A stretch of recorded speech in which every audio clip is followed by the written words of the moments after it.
Bonjour à tous. S'il y a bien une équipe qui donne des leçons de football depuis des années, que ce soit au niveau des valeurs, du jeu ou même du palmarès, c'est bien le Barça. De Johan Cruyff à Guardiola, en passant par Van Gaal et Rijkaard, tous ces entraîneurs avaient plus ou moins la même philosophie, que ce soit dans le jeu ou dans le management en général.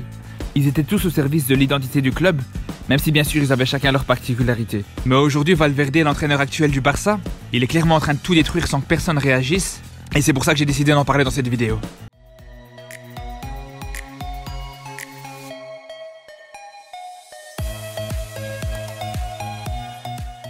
Au tout début, quand il est arrivé, on voyait déjà que le style du Barça commençait à changer petit à petit. À l'époque, il y en a déjà qui disaient que c'était un génie, parce qu'il était en train d'améliorer le jeu proposé par le Barça.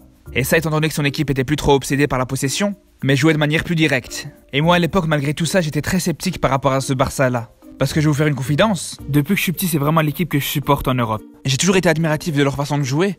Il y en a certains qui préfèrent un style de jeu plus direct, d'autres sont plus fans d'une façon de jouer sur la force physique et athlétique. Mais moi, mon truc, c'est vraiment ce style basé sur la possession, avec une utilisation abusive des passes courtes. D'ailleurs, il y en a beaucoup qui trouvent que c'est un jeu ennuyant, mais moi, personnellement, depuis que je suis petit, j'ai toujours été admiratif de cette façon de jouer. Je me rappelle déjà à l'époque, quand j'avais 12-13 ans, quand je parlais de cette équipe du Barça, je la comparais vraiment à une araignée qui tisse sa toile.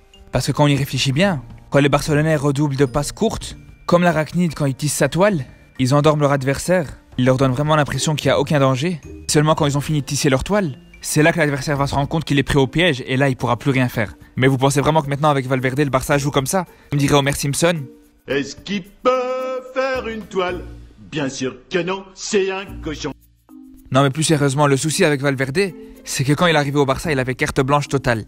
Il pouvait totalement dénaturer le jeu du Barça, personne ne lui a rien dit. Et le problème c'est que maintenant quand le Barça essaie de reproduire son jeu naturel, ils éprouvent de grandes difficultés.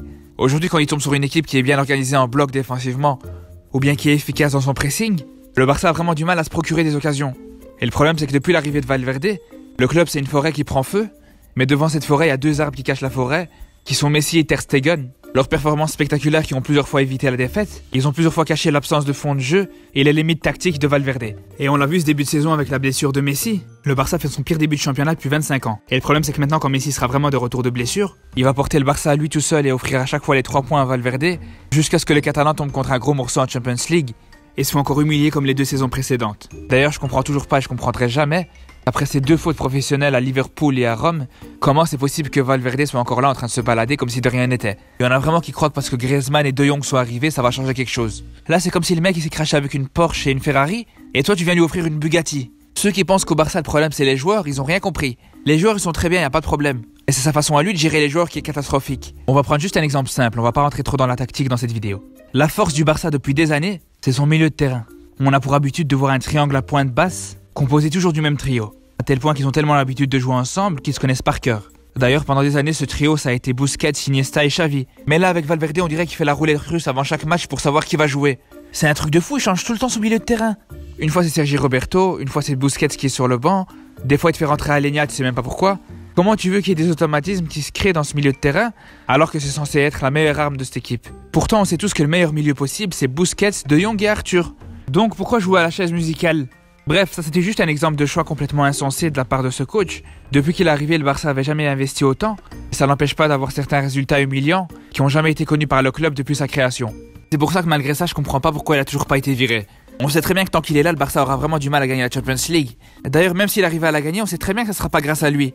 Ça pourrait être juste grâce aux 2 joueurs dont j'ai parlé plus tôt, qui ont porté le club depuis l'arrivée de Valverde.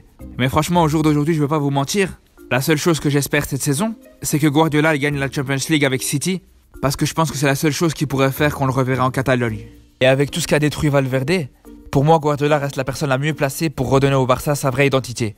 Je vous remercie d'avoir regardé cette vidéo, j'espère vraiment qu'elle vous aura plu. On se retrouve la semaine prochaine pour une nouvelle vidéo, donc la meilleure chose à faire pour pas la rater c'est de vous abonner. À la semaine prochaine.